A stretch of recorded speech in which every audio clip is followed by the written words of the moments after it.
Yeah, I'll get back out with him. Well, that wasn't the first time I think I got acquainted with Gordon, but his first time I got acquainted with Bob was when we did a story on fiddlers, and Gordon called us up and suggested that we do that. And we went around, and Gordon took us around, the kids and me around, to visit several fiddlers, and that was one of, this is Bob right here, and he was one of the fiddlers that we interviewed, and we did a whole series on them.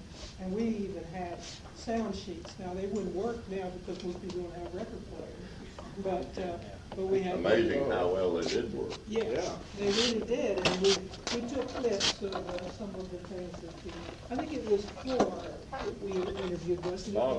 Bob's still living. Gordon. You're the only one still Yes, that's right. Yes, You feel okay, Bob? Yeah, that's what I was gonna say. I'm feeling too good. I tell you, the last 2 weeks I've gained about 10 pounds. Fish and mushrooms.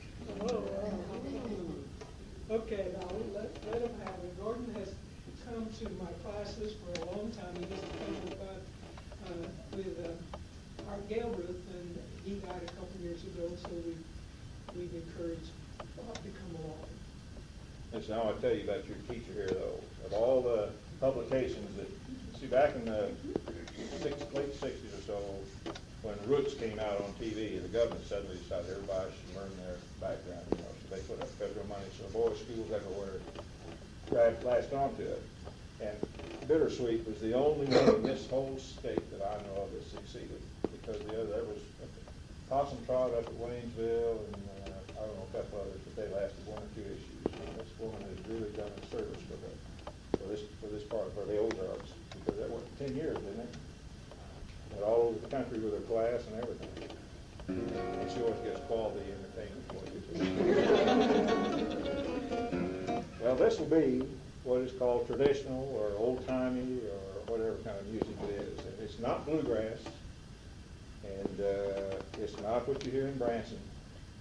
It's got a background, as far as we know, 500 years. A lot of the tunes Bob will play tonight, with us not even thinking about it, were originally bagpipe tunes. And it came, as the old-timers said, across the pond when the settlers came. And our music down in here pretty much came into the New England states and down into Carolina and southern Pennsylvania, then into Kentucky, and then into Tennessee, and then on into this part of the country when the settlers came in, and really started in the 1830s and 40s. And there's tunes Bob can play that we could go back to colonial America and they'd recognize them just like that. And this even goes across, of course, to the British Isles, and a lot of tunes. We have one name, you go back over there and you'll hear them play exactly this. I can sit down and second or accompany them just the way I would Bob, and yet nobody reads music to any extent. This is all rote. This is all come across from generation to generation to generation. And I don't know, the first in Missouri, the first evidence we think of fiddle music, fiddle violin, no difference. There's the difference. It's the person playing it. It's Zach Perlman can pick this up and play just as good. They do a few things on maybe flatten the bridge a little bit or change raise the bridge or something. Play with a higher. So they can get single notes a little bit. But it's the same instrument. And when the French bought this Louisiana Purchase from the Spanish, they gave a lot of mining grants to noblemen in France and in the Netherlands and that part of those people. And there were big stories of all the gold and silver in the Ozarks, and lead, of course, there was lead. So this Count de Renaud, from what I understand, sent almost half a province of people. That was a mining province. I don't remember whether it was in France or in Belgium, but they came over in 1822 and settled in Washington County, Missouri.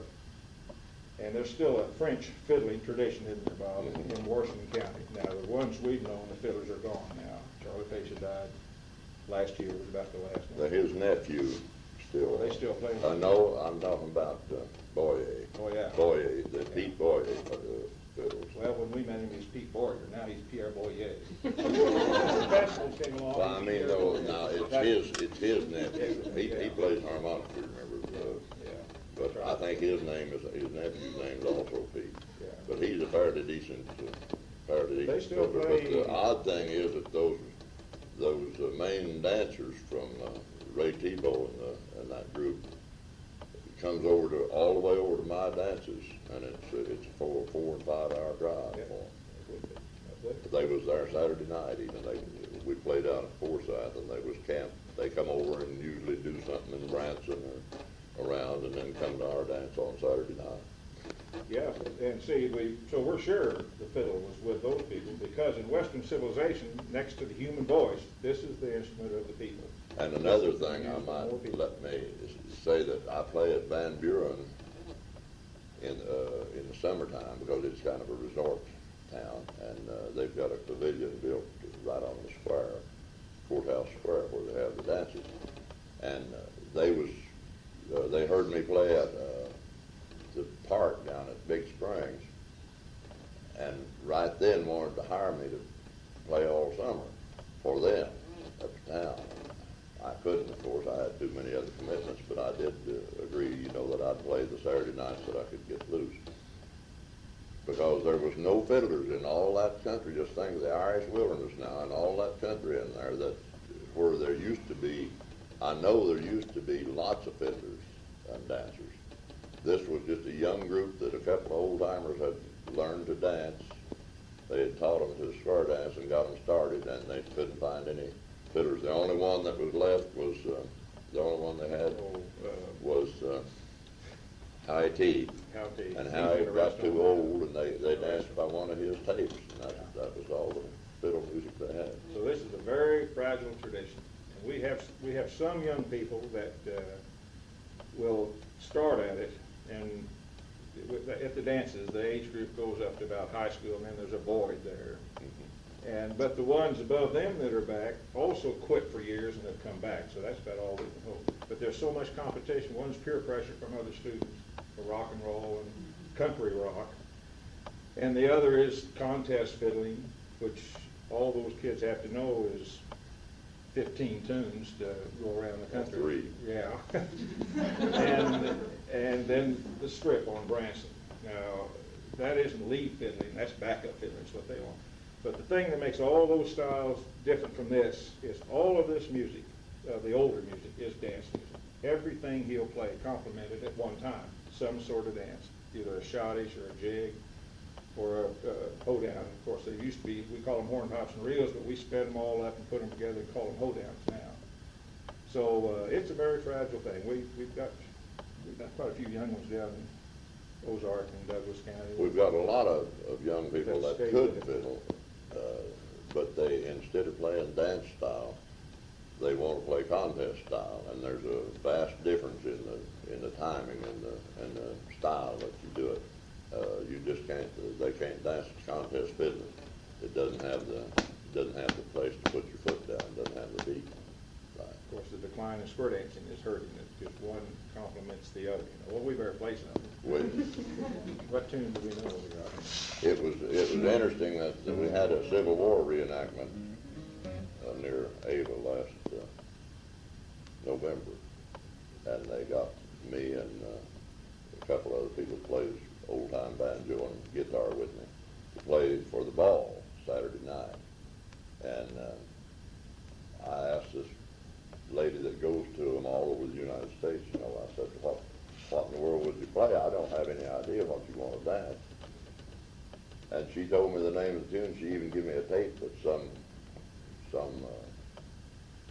she said, now this band, they have them all over the country that play for these, and these are the tunes they play. And it turned out they was tunes I'd played all my life. Well, let's start off with one of the older hornpipes or reels, like Soldier's Door or Liberty, or some of those that are old in this country. Whichever. Soldier's Door. Yeah, that's old. That's probably revolutionary. Yeah. This is Hoedown. This is the first one. Thank you, Hannah. I'll try. Thanks, Pastor.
been necessarily played on the fiddle. It could have been played on a pipe or something like that, you know. Let's see. Anybody here have musicians in their families? Any fiddlers or anything? Guitar players? Probably not. Times have changed. My dad played violin. But it's close. He's not from the Ozarks. Everybody here from the Ozarks. Not everybody. Most of them are. Oh, let's see. Now, of course, reels are the same speed, but just to give them a reel. At one time, hornpipes were a dance that, of course, derived from the naval, from the nautical stuff. In other words, it was evidently the hornpipe was a flute made of horn, and it was more of a. They say the dances had different speeds entirely from what we play now. Another one they had were reels. Reels were more of a. Hornpipe was more of an individual type dance, like a jig would be, but reels were more with groups of people and everything. So, but you won't notice any difference in the time because we play them all at the same speed pretty much. Now, we don't leather, Richards, or No, let's play Marmaduke because it has some more history behind it. It's more commonly known in the South as Cricket on the Hearth, and it was probably an old tune when the Civil War took place, but the people in Missouri named it Marmaduke's Hornpipe after General Marmaduke. And that's a lot of the people in the South still call it Cricket on the Hearth, and we still all call it Marmaduke's Hornpipe.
Let's see. Well, there was hornpipes and the reel. Just to give you, here's another thing about traditional fiddling that's different from bluegrass. Nothing against bluegrass, but and the others is the variety of tunes these fellows play. And even some what we call a plug fiddler down here that doesn't have much of a repertoire at all, he'll still play a hornpipe and a reel and a waltz. He may not play them very well, and a jig, 6/8 time jig, and a schottische. And we don't dance the schottische anymore, and nobody dances a 6/8 time. Well, we do have a. Very few though. Yeah, we have a few I haven't schottisches. seen any in a long I time. play some schottisches at the dances, and I've been playing a dance over at Cabool on Friday nights, the fourth Friday night of each month, and this fellow has been teaching quite a lot of dance. He teaches line dancing and all types of Western square dancing. Contra dancing. And no, we don't treat you to contra dancing. But he teaches some schottische and polkas and stuff, and we're getting more of them than we used to. People used to just the German people that had moved into the country was the only ones that done the polkas and the schottische. You know what a schottische is? 1, 2, 3, hop. Oh, I thought you said for me to do one. I was gonna say, are you You crazy? play. Yeah, okay, all right. We're gonna play.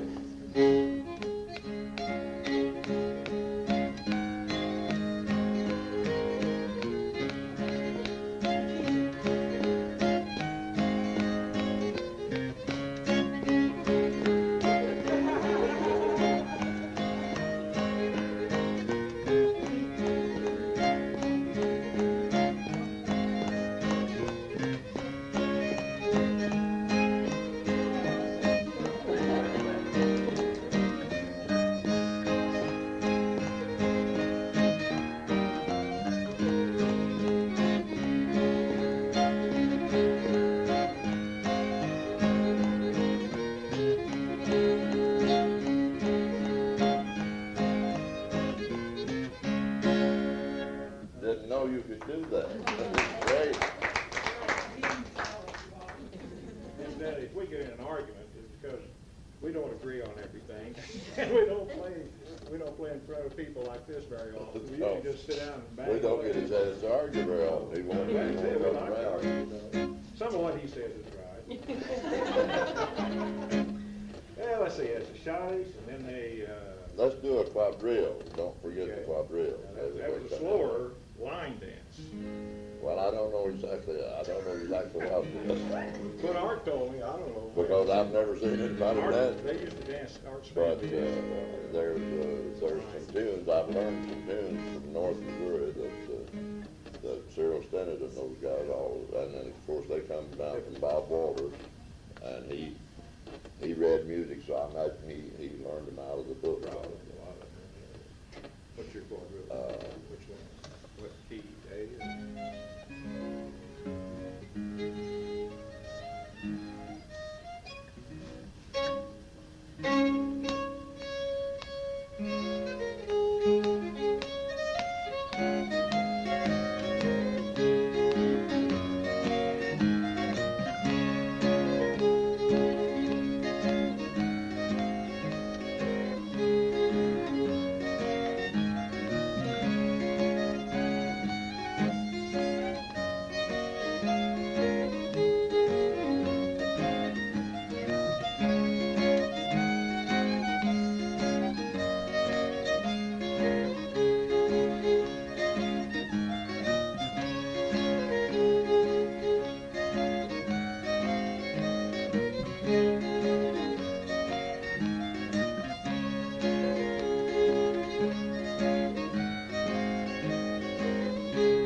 I didn't want to get anything started.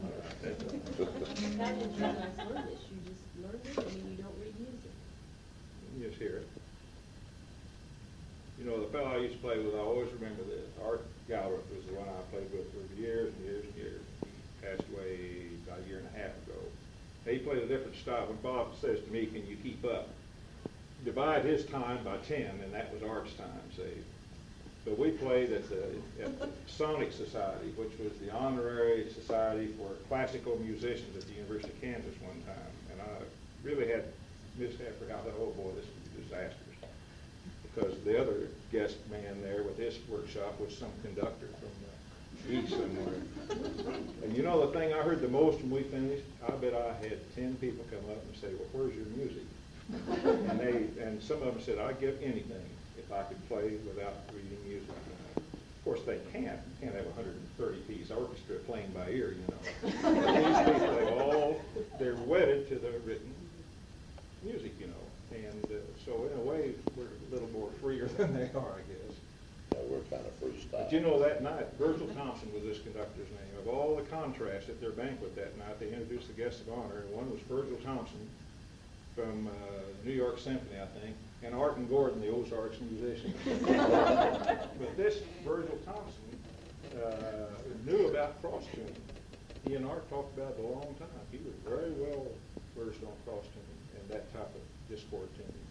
Well, you know, I was doing See, we're talking to each other now. You all can listen if you want. well, no, this is of interest, I think. I was doing a workshop in Chicago. I was invited last year before last, to Chicago University. And there was one of the very best Irish fiddlers. He'd been over here about 10 years, but he's well known throughout Ireland and the United States as a great Irish fiddler. And after the workshop, I had played some in cross key and cross tuning, we call it. And he come over to me and asked me, would I mind making him a tape of that cross tuning and send it to him. He said, we don't have anything like that at all. And I was amazed because I hear all the time, I thought that we cross tuned so it would sound more like the Irish. The Scotch and the English did. I don't know, the Irish may not have. And another, speaking of the Scots, another interesting thing, a fellow brought a guest, a friend of his that was a merchant seaman from Scotland to our music party. And I played a waltz that's fairly commonly played around the country. And I seen this Scotsman kind of get a frown. And I asked him if he didn't like that waltz. Oh, he said, it's a great waltz, but he said, I had to dance it every day when I went to school. And he said, I think that brings me back to school days. When I went to school in Scotland, he said, we've had that waltz every day. And that amazed me because I had no idea where it come from. Well, let's play a 6/8 time jig. Well, we really just We almost did, slower one, didn't we? Yeah. I was about to say, that was quadrille tones. That's what it is. It's Irish jig. It's the same timing. We can play another one. You can play one day. I'm just giving them an idea of the different types of tunes that traditional fiddlers play. Well, of course, the one that came in around the Civil War that is still around with us is the waltz. Well, the polka. And well, of course, we can get the polka down here, and in the Ozarks did we? But they had it, and the soldiers had it. Well, yeah. I mean, they required me to play that at that Civil War ball because the Swiss, I think it was the Swiss that come out with the polka along about the time that Strauss come out with the waltz. Well, the Germans had it in our part of the country. Yeah. Around there. But it was considered a very risque dance in the Civil War era. What do you want to play? We want either one. Play a polka. Which one do you want to play? Play Red Hills polka. It's an old. Yeah, that's the one that Lynch plays, isn't it? What's it in? Alan Street. Yeah. Yeah. Oh, I know the one you're talking about.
Yeah. The oldest one, the best story is on Over the Waves. But you don't want to play Over the Waves. I don't care, Bill. Okay. Just to show you how these tunes come about. And the turn of the century, they had the Louisiana Exposition. And they had orchestras and bands from all over the world. And there was a band came up from Monterrey, Mexico. And they were very popular at the fair. And they had they played what later became the national waltz of Mexico called Sobre las Olas, Over the Waves. And the guy in this band had written this about 1898. And they were so popular they kept them after the fair, the exposition was over. They kept them another month, I guess, or so. But this waltz then started out from there. And I guess just about every country in the world that has traditional music plays Over the Waves now. You hear it just everywhere. I think it's probably the most played waltz in the world. I can't believe even Strauss waltz is being played as much as this is in the folk part, you know. Probably true. Okay. I'll agree. Okay. I can see you waiting for me. I'd wait for you to start arguing with me. That's what I know, that's why. Say, he's from Douglas County, you know, and their world is Douglas County, you know. I've been 4 or 5 counties around since that. You know, if native Ozarkers is gonna be well known and go down in history for anything, it's having a mind of their own. Yeah, that's true. We wouldn't wanna spoil the image. We don't.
Still in the 19th century, but after the Civil War and different types of music, of course, well, we forgot the minstrel, so you think of a minstrel tune.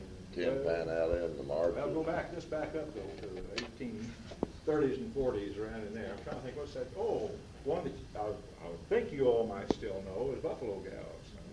Now that was all right. I've got sheet music on that. That was copyrighted in 1830 something, and it's still the same tune exactly. You know what? You play Buffalo Gals? I'm sure you do. Yeah, you do. This is.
never hear these guys mention at all the importance of the guitar player. They just completely ignore it. They have nothing there to say about it. You know, in the Civil War times, they didn't have any banjos. Banjos or 40s or something like But that. all I am is a human metronome. And not too good a one. In your dreams. In your dreams, yeah. That's what any seconding or accompanying instrument is, really, is there. Yeah, a good, Fiddler really, helping keep they're a good guitar player is as important as the fiddler. They're the unsung heroes of the whole thing, because without them you just couldn't survive. Couldn't make it. Occasionally at contests, you'll have some fellow come out that plays without any seconding at all, and he'll do fine on his hoedown and maybe his tune of choice. But when they get to the waltzes, invariably they'll speed up before the waltz is over. They just don't hold their time on it. You know. It's hard to hold your time when you're playing by yourself. I hate to do it though, because he's an exceptional musician. Let's play a little medley. I can think of a little medley. I think of what they done. They call the Grand March, and I've learned this from doing this Civil War thing. And you'll be surprised at the tunes. I'm sure all of you have probably heard these tunes that they dance to. That they done this pretty nice dance to. I'll be interested to see what they are too.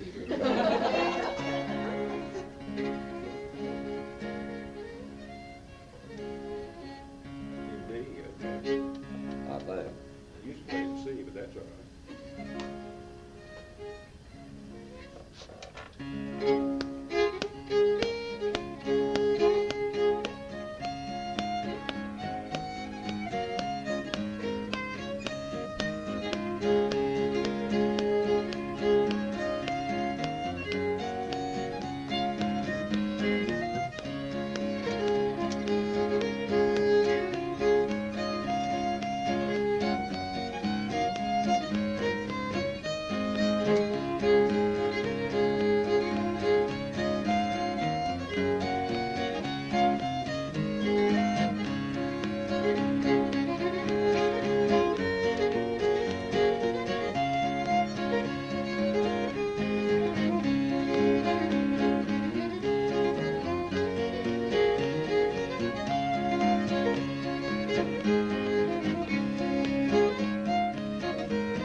Everyday tunes that we don't think about being that old. Well, let's get up closer to this century and get into some of the just before Tin Pan Alley, tunes like the start of the ragtime stuff, which would be right around the turn of the century.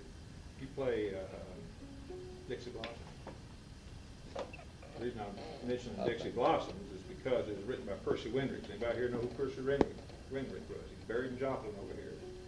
He wrote this one we're getting ready, Dixie Blossoms. He wrote When You Wore a Tulip, On Moonlight Bay. I don't know how many others. He's a contemporary of Scott Joplin. And Joplin, Missouri, had, because of where it was, because of the mining industry and the edge of Indian Territory, was a wild town around the turn of the century. It really was. Put on your old gray bonnet. Yeah, he wrote Put on Your Old Gray Bonnet. And he's buried over there, and everybody thinks of Scott Joplin, who was in Joplin for a while. He worked at the old hotel downtown, I forgot the name of it now. But he worked there for a number of years before he went up to Sedalia. I think that's where he really made his name.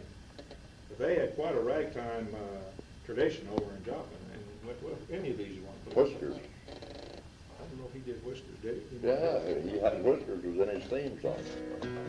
That was part of his theme song. That's right. Don't you remember that? Yeah, I am now.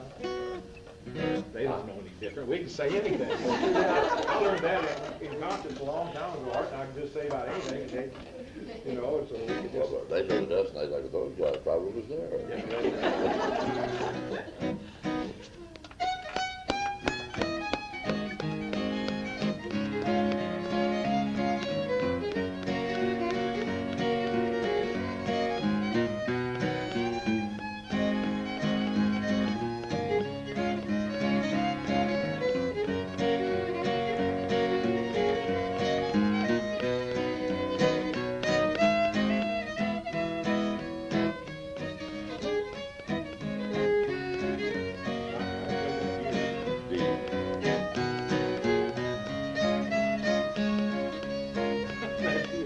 Goes to F and to D. That's like 10 years. Yeah.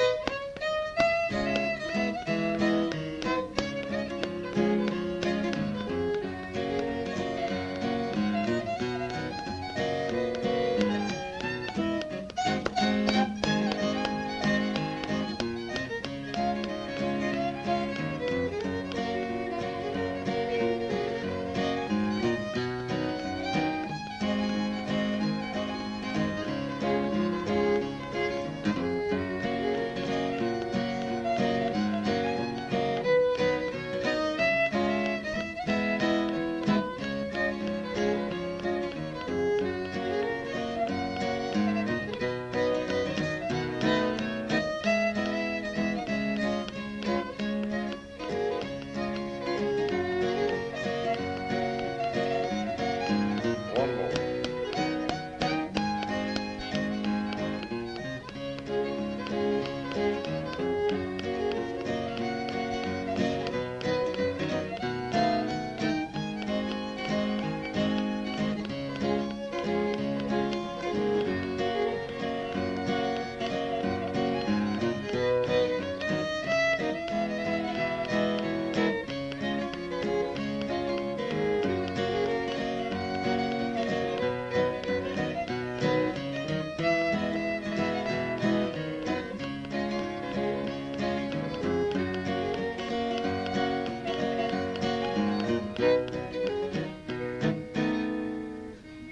Finally learned. I tell you, he pulls these out. I haven't played 10, 15 years.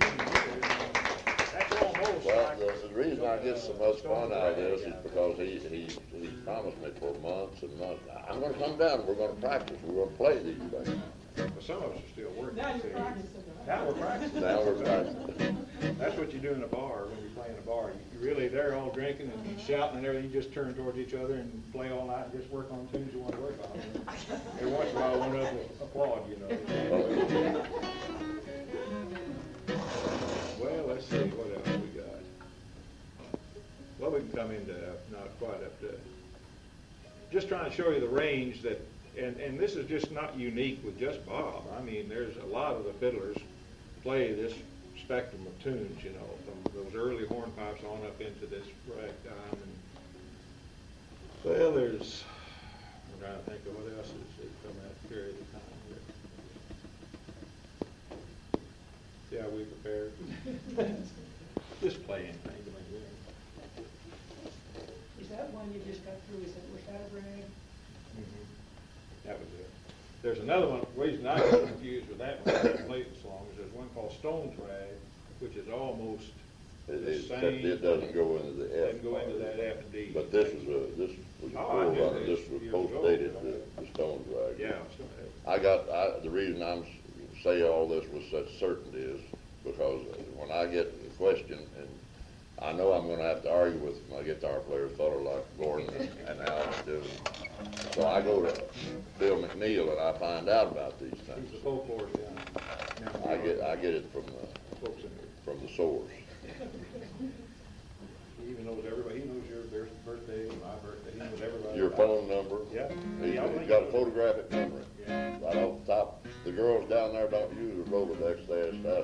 piece of that. That's the truth.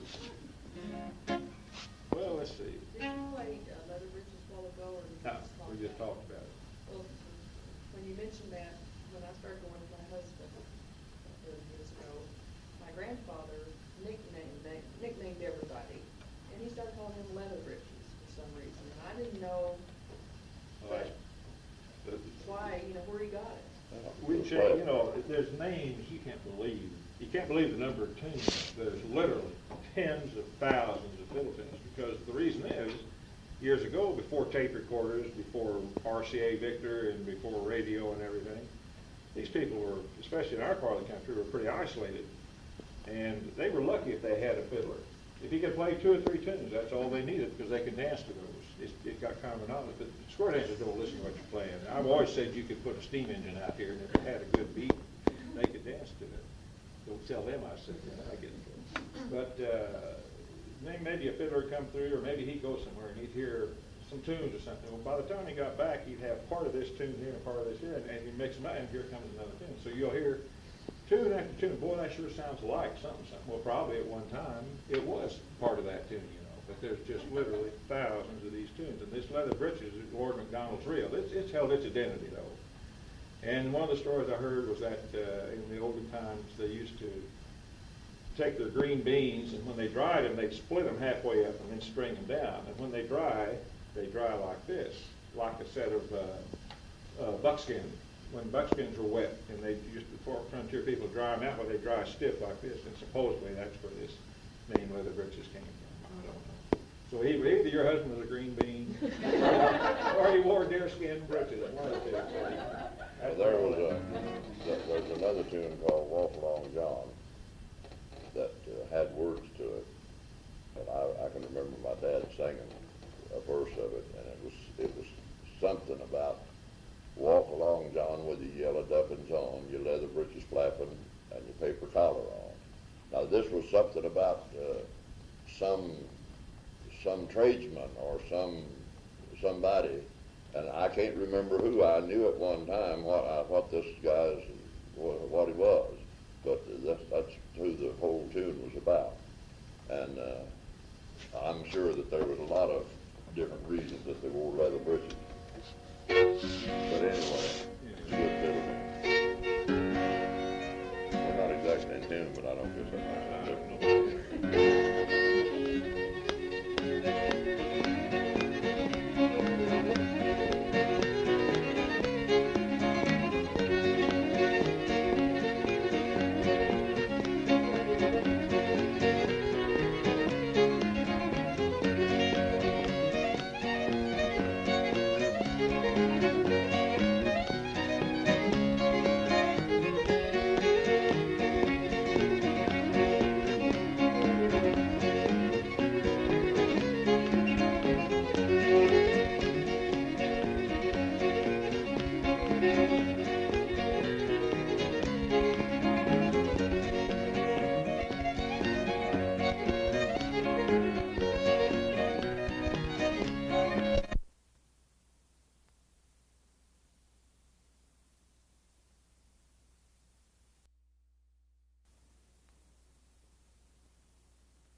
A little bit North Missouri, and a little bit festival art I went to. Most all of it is guys like him. How old were you guys when you started? Well, he's been doing it all his life. What? How old when you started playing? He's for real. He's a real hillbilly. See, I'm from Springfield. See, I'm not real. He's a drugstore hillbilly. Yeah, I'm a drugstore hillbilly. No, I've played something about all my life. I played harmonica when I was 4, 5, 6 years old.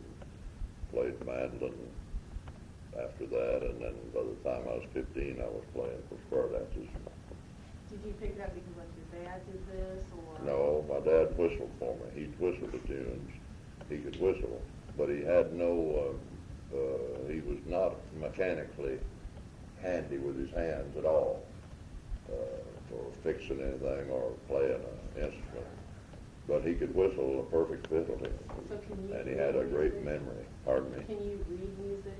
Yes, I Okay, can. well, I didn't know if maybe you just did everything But like that. I read music because I played trumpet and baritone and horn and stuff like that when I was in high school band. I never had applied it to the fiddle until I started teaching some young students, and some of them couldn't learn the tune. They was used to playing notes and could read notes, so I transferred. I knew how to read notes, you know, for the trumpet or something. I had to figure out what it was on the fiddle. It was a little slow, but I managed to teach the kids. I can read music enough. I can figure out a tune if I want to, but I didn't fool with them enough to mess up my fiddle. Well, one old fiddler over at Nixon is gone now, Jude Herndon. I don't know if you ever met old Jude, No. did you? He said, and I've heard others say this since then, that readers don't make good dance fiddlers. He meant people that read music aren't good dance fiddlers because he says they're too stiff on their music, you know. And that whistling, in your article right there is Glenn Rickman, who's gone, he's dead now, but his wife was his tape recorder. That's what these whistlers were, in essence, they were tape recorders. And he learned a lot of his, and Art's grandmother, uncle, like great aunt or Uncle Tobe's wife, was whistle his. And I've heard Glenn Rickman many times say, Shorty, how's that tune going? She give him Or sharp. Elizabeth Mackey whistled for her husband. He played Yeah. harmonica and keys. Yeah. So that's your early tape recorder. Well, there used to be lots of people Good. was good whistlers, really good whistlers, and even some like classical whistlers almost, and they done shows, you know, and stuff like that. But I mean, just people around the countryside. I've heard people my mom's age, they always whistled while they worked, and my dad of that generation seemed. But anymore, you don't ever hear anybody whistling hardly ever. It's very rare. Is this a folklore class? Is it what is it folklore? Or? I mean, it's culture of the Ozarks. It's Oh, everything. yeah. Okay. Anything about the Ozarks is good. Okay. What What are we doing? What was we about to play? Man's reel. I had it figured out there for a minute, now I forgot it again.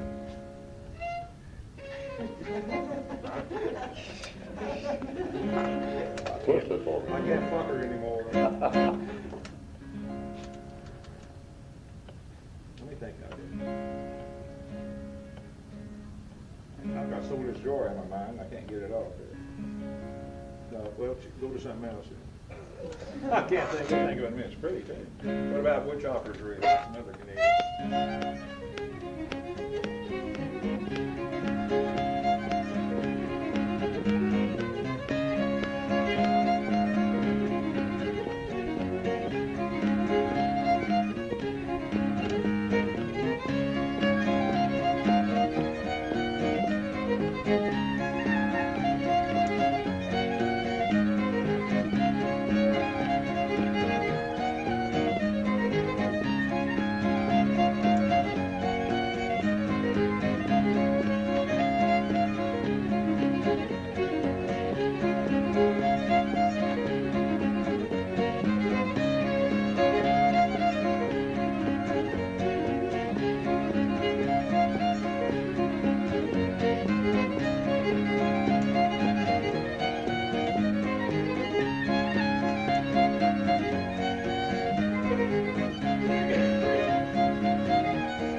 Kind of see a little French Canadian rhythm in there. I do wish we hadn't gotten here, it made it so much better player. Oh, well, I'm just trying to remember half these tunes here. I've played them so long, some of them.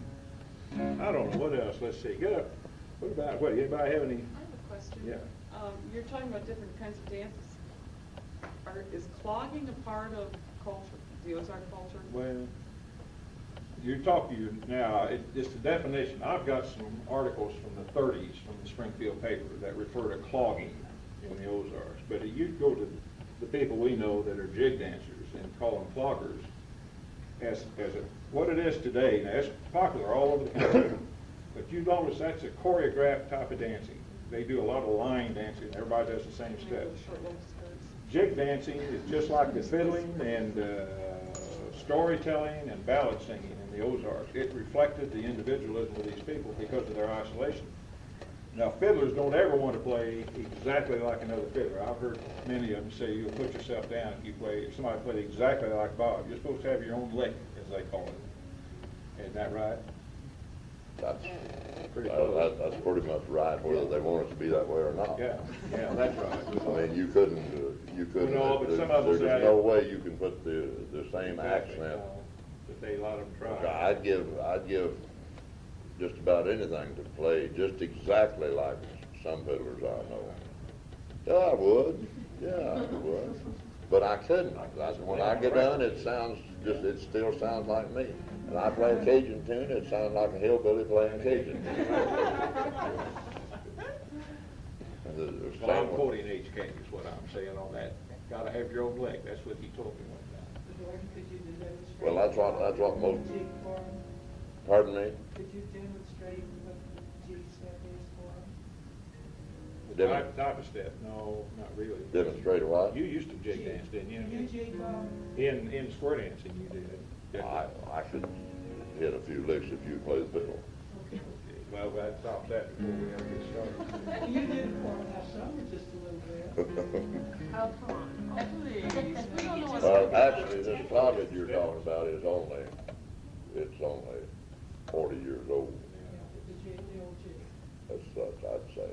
The jig dancing is, it's been around Variation of Forever. Irish jig dancing. is what it is. Forever, I guess. Yeah, it's a variation of Yeah, Irish jig dancing. it come from Ireland, and on the way it got mixed in. It got all this. You got to understand that along a certain time when communication and travel got better, all this got a black influence, and a lot of our riverboat tunes got these rags and such.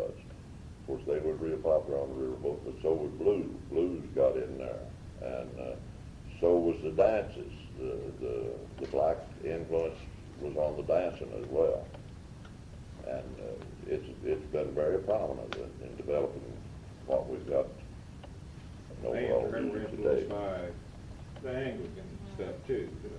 It's all got mixed together now. Well, the reason I asked is because I seen something like clogging years and years and years ago, and then when I came here, it was totally different, and it was much more, the outfits were more like square dancing, and it was much more It's not dancing. choreographed either. Yeah, and when I saw You won't years see 'em and years dance ago, exactly it alike. was much more plainer and much more individual, like you had mentioned, and I just wondered if that was part of the Ozarks. Well, I don't know, where are you from? Where am I from? Where did you grow up? I wonder, what's buck dancing? Now, they got 2 or 3 different types of Well- dancing. Flat foot dancing, I hear them talk about in the Carolinas. That's North Carolinas and then Tennessee and in there, and all of them's got they call it flat foot, which is, where'd you say you come from?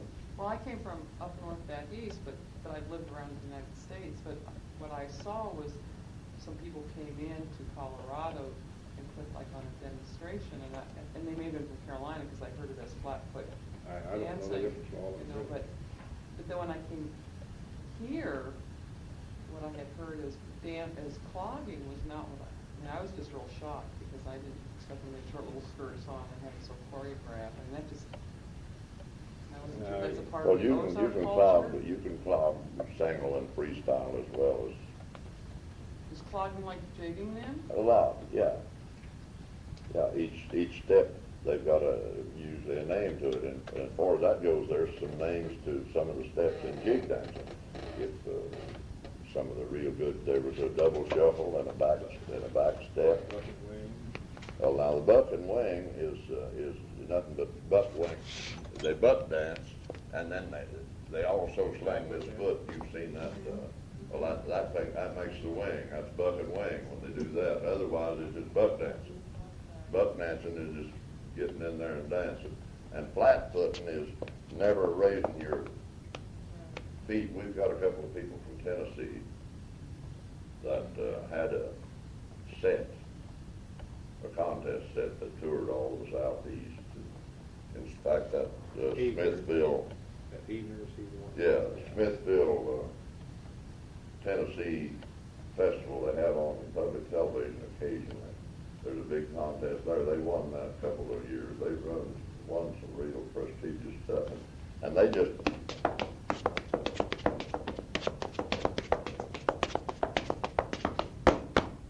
stuff like that, keep the beat.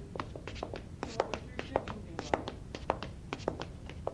Could be like that, it can be anything you want it to be.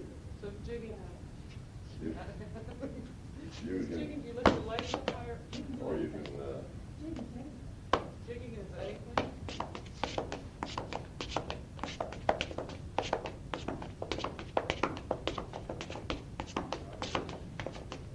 some of them will, kind of do Uh-huh. you know, a lick like that, I can't do that. I'm not that much, I'm not a dancer. Sit down and rest now. Thank you. We have some girls in school that fly, and they do a lot of that, plus they lift up their leg, it's like all of those things that you did. Yeah, and then they add, Flat they've foot. got the chug, they call it, you know, I've seen them do that. stuff like that. I don't know, I see it all. I love to watch people dance. That's the big reason I play for dances. All my people was avid dancers. My dad would dance all night and work all day. And he knew all the old fiddlers. And that's where he had learned these tunes that I learned from him by his whistling, because he had danced many nights to them. And I didn't know the names of them until I was grown. He didn't know the names of the tune. He just knew the guy that played it. And he'd say, "Play old John Eddings for me." These old fiddlers had 2 or 3 tunes, and that's all they knew, but they'd play the tune all night. Dancers didn't care. It was good time, good tune to dance. And Seems like Branson is getting more popular, and some people say it's even getting more popular than Nashville. And I was wondering, with all the shows they have down there, are there some that, depict the real Ozark tradition? you couldn't take a lemon squeezer and a rock crusher and get a drop of traditional anything out of Branson. There's been 2 different ones tried when this first started. There's the old theater downtown, Jim Owens Theater in downtown Branson. You know the one? That's the old movie theater. I forgot who it was. You know one of them. I can't think. They tried to start a program and using just people from the hills. The traditional, the people who come in here on the buses are conditioned. I want this They production. want this big top production. 40 Nashville, or whatever you call it, what they hear on these radio stations, and all that, which is country rock is really what it is. And I don't know of any. The only ones that even have any tiny bit left, maybe a little bit, the Ballnauers might have just a little bit. Or the Presleys, maybe some of this barn, this outhouse humor is about the only thing. But other than that, The humor is so sick, Yeah. so old, so corny.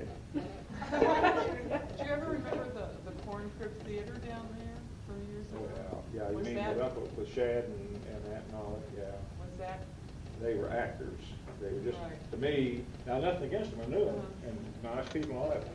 He had come from Arizona, where he had been a member of this Anglo troop of men that put on Indian dances, and the Indians get all upset about it. I forgot what the name of them was now, but he was an actor, and so was Aunt Molly, and they came in, and it's kind of like these theme park storytellers. If you ever heard a real Ozark storyteller, and they're getting scarce now, like Doug and some of those, Emmett Adams, and a lot of those are gone now. Some of these theme park people sound like somebody that flunked out of a high school dramatics class to me. They over accentuate what they consider dialect. It's kind of the Beverly Hillbillies type thing. And Bob Walsh was a good storyteller. But really, Doug Mankey is one of the last. Now, there's others, I'm sure. Can I just tell don't one know. of his stories? Yes. you can tell his Can story. I? 'Cause you're a verified hillbilly, so I'll let you do it. Doug, back then, you could teach with a high school. In fact, I think you could teach at one time with an 8th grade certificate, am I right? that's the examination? And Doug was teaching this school on Beef Creek. There it is, Maggie's son. And it's just nearly on the Arkansas line. It's in Taney County. And the Bee Creek was in fact the line.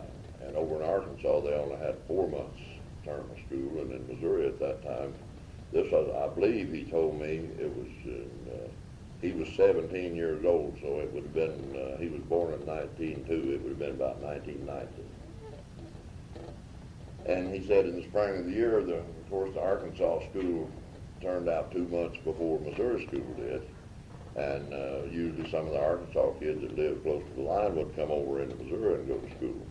He said one morning he looked across the creek, across Bee Creek, and they had a foot log across it.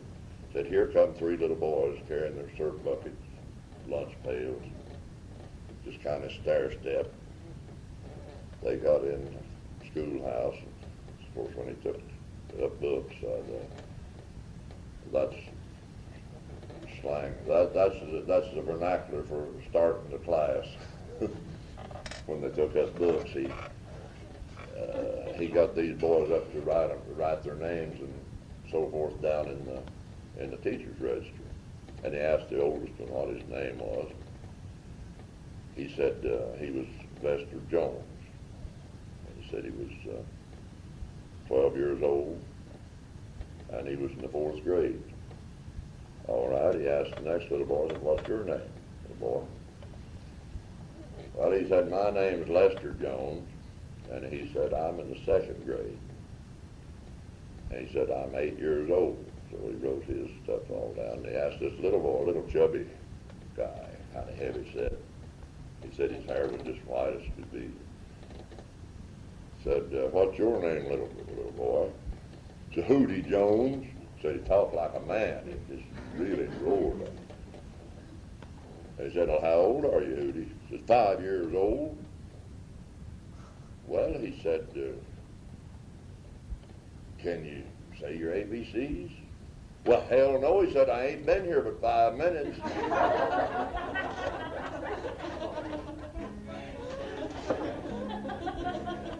Now, this storytelling, it's an interesting thing. Now, I have no doubt that's a true story. Yeah. That is. I have no doubt. You can tell.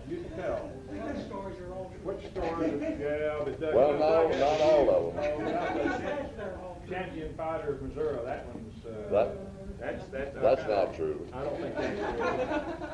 But they used to have just a real situation, and you know, Art was a good storyteller. He had a bunch of stories like that. And I've told these some of the places, and they think I'm putting them on, you know. I get out of this area, like up in North Missouri or somewhere like that, and they think you're putting them on. But this is, you know, and I've seen things happen, so has Bob, that have made good stories that people think you're lying about, you know. But then there's the tall tale type of story, too. So a lot of it, Doug is 90, well, he's 93 now. His birthday. Yeah. And Bob Walsh was our conservation agent over in our part of the state, down Reed Springs and down in there for, 30-something years. And boy, did he have, but he was a good storyteller, too. A lot of people know stories, but few people can really tell them. And these people in your early communities, it's like you had a fiddler and you had a ballad singer, and if you had a good storyteller, that was their claim to fame in that community. And people, oh yeah, he's a good storyteller. They know that right off the bat, because that was their entertainment. We used to, kids in my neighborhood used to walk 3 or 4 miles to an old couple's house, and this old lady had real black hair and kept it tied in a bun in the back, and it was real dark complected, and her eyes just snappy black. She kind of looked about half like you, when you was a kid, you'd think a witch would look. And she could tell some ghost stories and scary stories, the most delicious ones you ever seen. You set up on something with your feet on it, you didn't dare dangle your feet off anywhere. You just knew something was going to come out and grab you. She just had you setting up with your boy and your hair stuck up all night. We knew it was going to scare us to death, and we'd be scared to death going home, but we'd go anyway. But these places were really completely self-contained, and I've had, how many of you heard say that we talk about the Depression? They didn't know there was a Depression. Over at Galena, J. Frank Short, Dewey Short's nephew, was our congressman for 24 years, I think. And everybody was in the same boat, and they had food to eat. They were self-sustaining, you know. and nobody had any money anyway, and there was a good enough bunch of moonshiners around. They had all that, and they said we didn't even know there was a depression. But of course that changed. Times changed. Well, if everybody's equal, Mainstream is what I learned. We're calling it now. you don't notice anything, and everybody was all for it. Nobody had anything. There was a lot of city people went to stay with their country cousins and stayed a long visit too. there was always plenty to eat at our house. You know, when you start getting in where at least I don't have much gray hair, I don't have much hair. But I learned that this mainstream, you know, it worries me. I hate to see them, television and everything, making us all alike. You know, everybody's supposed to be the same. That's kind of the Chamber's Commerce type of outlook on it. How long are we supposed to ramble on here? Wait, what's Let's- Play one of those, well, I was gonna say, Cross. before you go, play for them like you do for the dances, but then you may not be ready to do that. I can, well, really, how much time do you want us to take now? Up to you.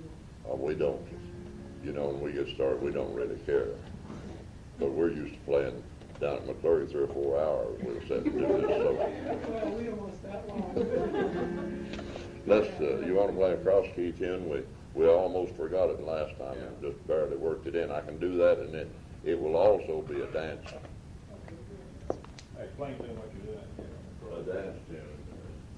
These, the few people that play these anymore usually play them for exhibition tunes, but they're just like the rest of it. They was originally dance tunes. Do all of these, I'm off.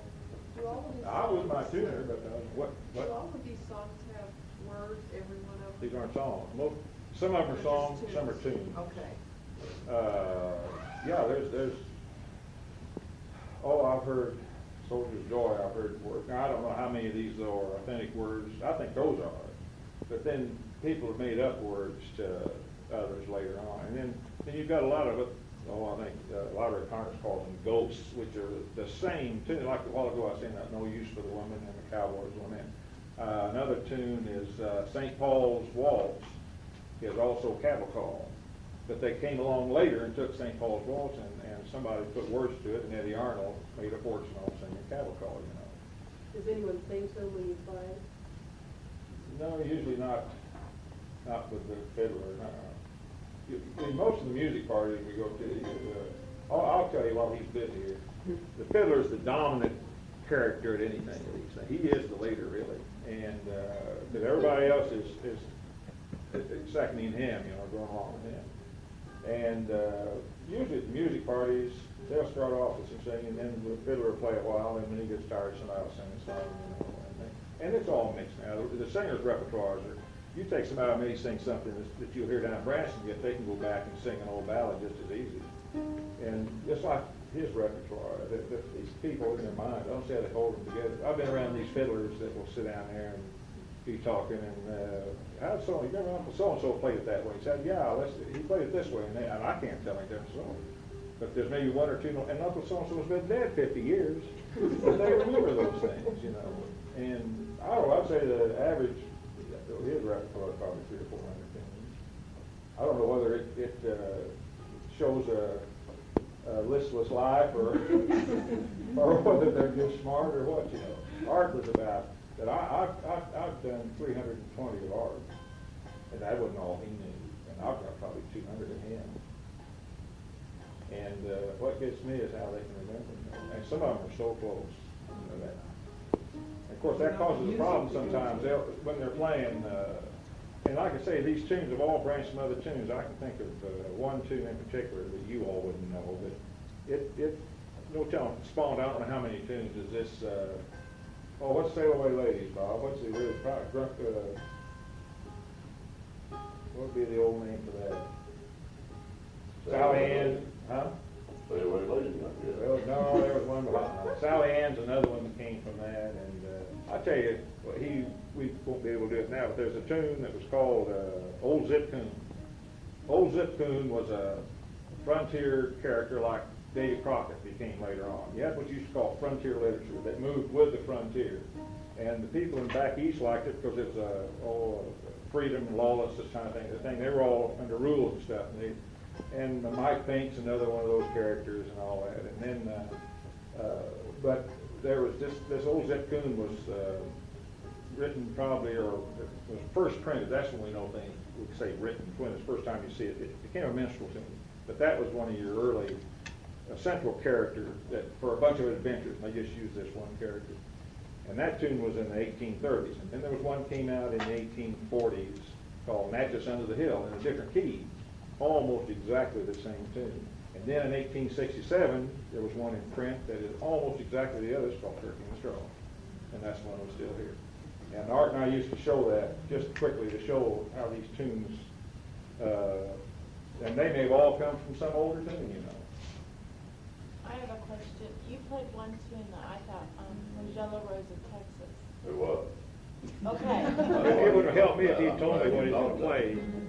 You didn't call it that though. You called it something else. I didn't call it anything, I just said it's Medley. I was That at medley. medley. Okay, so was the tune, did the tune come first and someone put the words to it, or has? Now that I don't know, but it was, I know it was that age.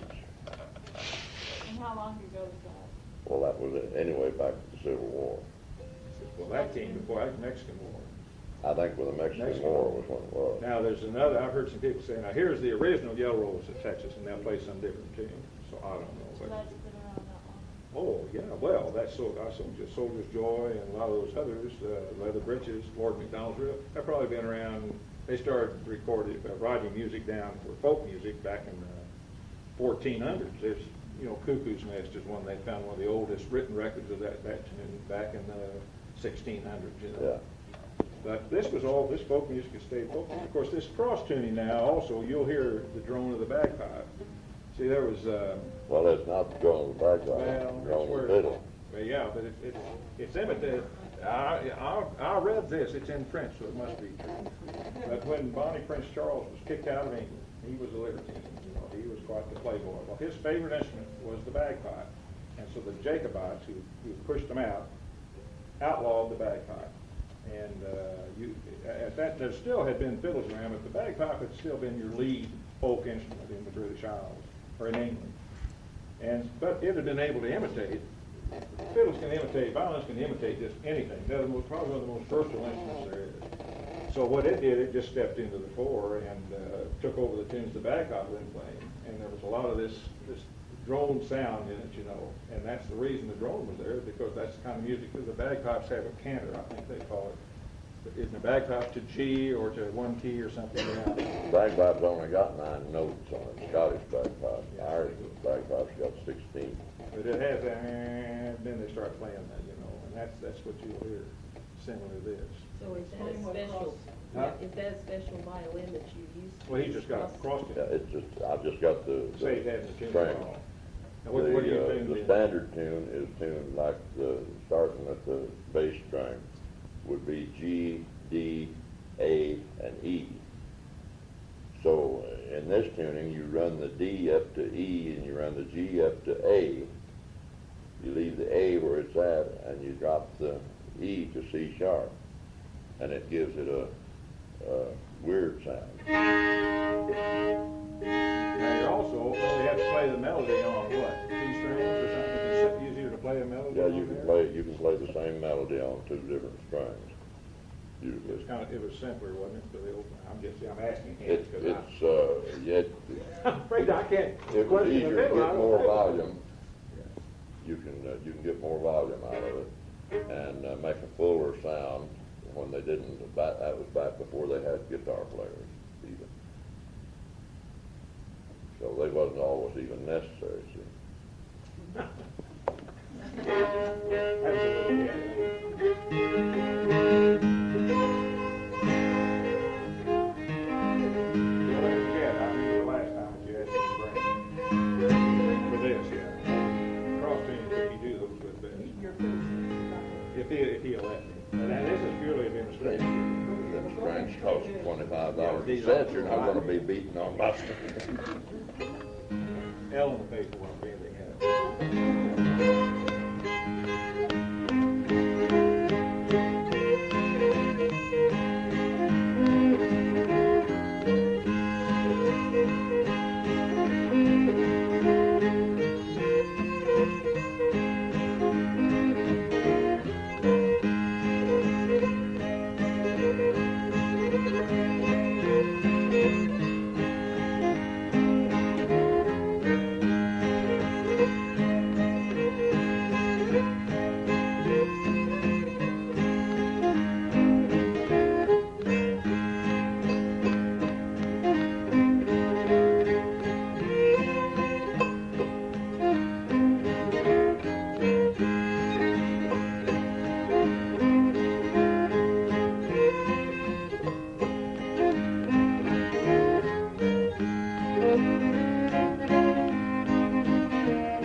called Rye Waltz, I think. It was just kind of a waltz time.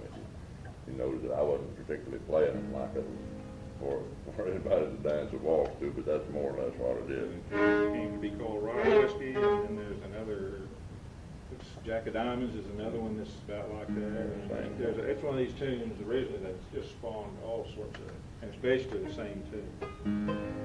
And now this tune is called, I've heard it called Lonesome Polly Ann and Pretty Polly Ann, and the only thing everybody agrees on that is Polly Ann. But I play this regularly for square dancers. The square dancers like this tune real well. But most of the people that even cross tunes anymore plays it and all fancies it up and makes it an exhibition tune.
Or a jig dancer, you can really knock that, but the timing is just exactly right. But just if you kind of can imagine that in your mind, it just exactly works out for the dance steps.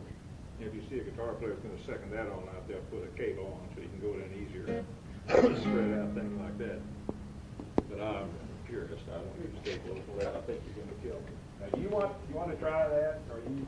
What's that? Those fiddle sticks. Yeah. Okay. Yeah, I was just You joking. want them? Last two? Oh, now, when he talks about before guitars, anything, here again, he says there's no importance. I'll put it down here. But they always wanted something to help. Now, they used to have maybe two fiddlers in the community, and what we call now skittle licking or something. One fiddler would chord, show them how you can chord on there, till the other fiddlers lead. Well, that part of that tune I was playing was really just chording.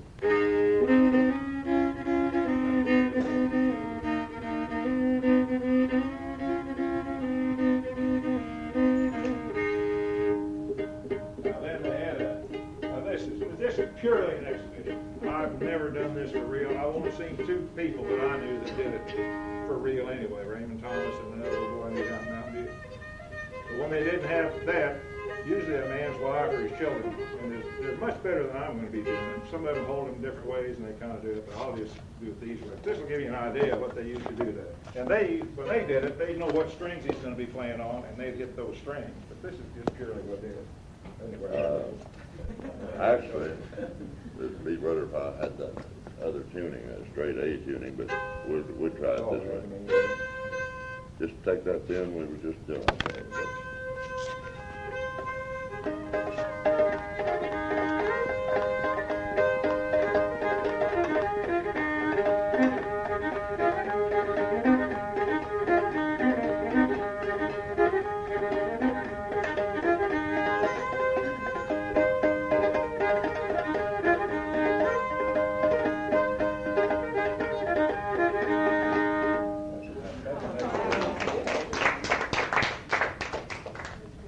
Raymond Thomas, an old fellow from Ozarks, told me when he was a little boy, real little, his uncle played it, and he'd set him on his lap. When he was like 4 or 5 years old, that's what when he first learned rhythm and everything. He played straws, they call them then, or fiddle sticks. What are they made out Well, of? these are somebody gave me. They're wood, but They used to use. Broom straw they Broom used to straw is what use. they used to use. But it, and also that, broom straw, I wouldn't worry as much as these things. Oh, when you did your article down there, you said that, and I ran in town, and all I could find in knitting needles was a pair of metal ones, and he was having a fit. It made me worry about what I scratched his wheel, you know. Would they braid the brooms? Would they twine the? No, they just used the straw, the heavier, the down, Oh, the heavier down? yeah, it was down There's like. some of the broom straw that's heavy, and then it grows in a cluster, you know, they can Yeah. get more than one if they need it. Now, I've got some records that were done in Mississippi back in the 30s, and there's a couple of them on there that, boy, you can really hear that. I mean, they would sit down, and this guy, and sometimes they'd use just one, I don't know how, he drew a picture of how they did it, somewhere between the fingers. But you can really hear it, almost like a juice harp, sounds almost good, that loud. Did you ever see any broom corn? Corn. I don't know if I did it for anything, because I don't know what to That's where you get the straw to make broom. Well, just I like- saw a man make a broom. I mean, I've seen people make brooms. Same way they get spaghetti and stuff like that. Grow it on a tree. Well, it was, did people play Well, sports? play one, that, maybe one more, like you would play for one of your dances. I don't think Gordon can stand No, it. let me tell you about this square dancing. Have any of you ever square danced? I don't mean this walking where you, nothing against Texas square dancing. And you mean where they all wear their, that's fine, really, especially for senior citizens and everything, that really is fine. But what you all need to do is some night, you all live in this area? No, it's maybe quite a way Springfield.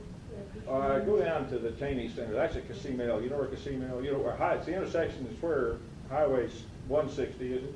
160, Leaves 76. 76. Yeah, it's just east of Forsyth. And there's a place called the Taney Center. It's got a big sign out in front, a big neon sign, and it's a great big metal building. And every Saturday night they have square dances there. No, Well, what's nice to do there? every other Saturday night. Okay. We had one there last Saturday night. There'll be a skipper. But they come up from Arkansas, Bob tells me they're coming from Reed Springs, all around now. You said you had 10 sets going at once last week? We did. But let me, you talk about being in shape. I've danced at Ava with, I remember that woman, she must be 75 or so. We've got a lot of people, I a know. lot of dancers 75. Yeah, but this one, maybe she was 80. I don't know. Well, all I know is that this was when I first started doing it, really, and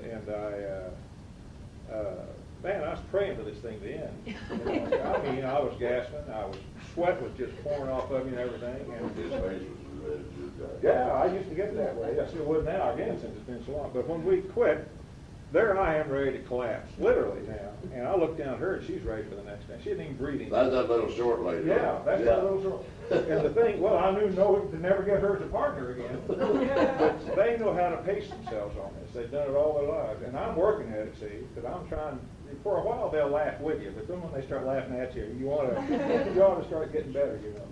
She's outlived 3 or 4 husbands, too. Well, she's got this dancer. I thought those things must last 10, 15 minutes. I went home and timed some on my tape recorder, and they last 5 or 6 minutes is all. But it's really, you all, before this is all over, and there's not going to be too many years till I'm afraid we're going to see less and less of it. Now, maybe not. I hope not. I hope not. But there's one old boy comes up from Arkansas there, and he starts dancing the first dance. Larry Sanders. I never saw any guy, and whenever I've left, he's still going strong. Of course, he's wringing wet, but he dances with He'll weigh 200 Oh, yeah, pounds. big, great big. Big. But now Vance Randolph, I mean, if you've mentioned Vance to him, and Vance told me, he said whenever he went to square dance, he tried to find a woman that was portly, because you can anchor yourself to her. People play spoons in the Ozarks? They're Or is yeah, that more like spoons or a bones, Kentucky? either one. Yeah. There used to be some bowling players, there used to really be. This fellow I was telling you about, this Scotsman, the merchant marine, he was one of the finest spoon players that I've ever seen. He's the only fellow I've ever seen that could actually change chords. You think I'm joking? Yeah, But he would choke those spoons, he'd deaden them, and it would sound like he was changing chords. I played it. It's a true story. You almost had to see that to believe it. Yeah. Getting, D, and, I don't know. what's more traditional than like, any of 8th of January. They probably heard the history of the 8th of January. Well, anyway, that was the battle date of the Battle of New Orleans.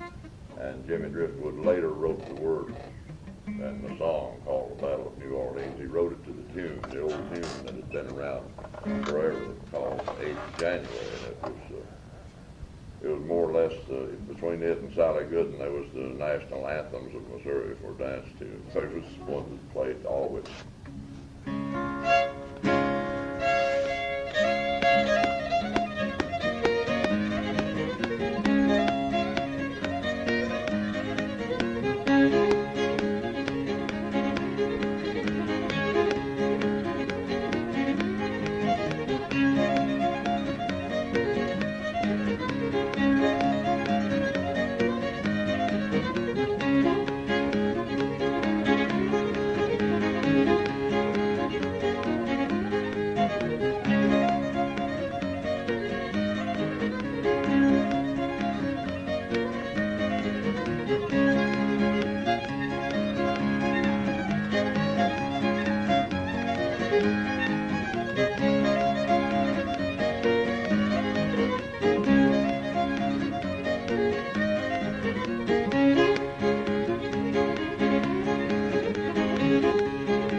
I try to play, the ideal for our people is about 140 beats a minute.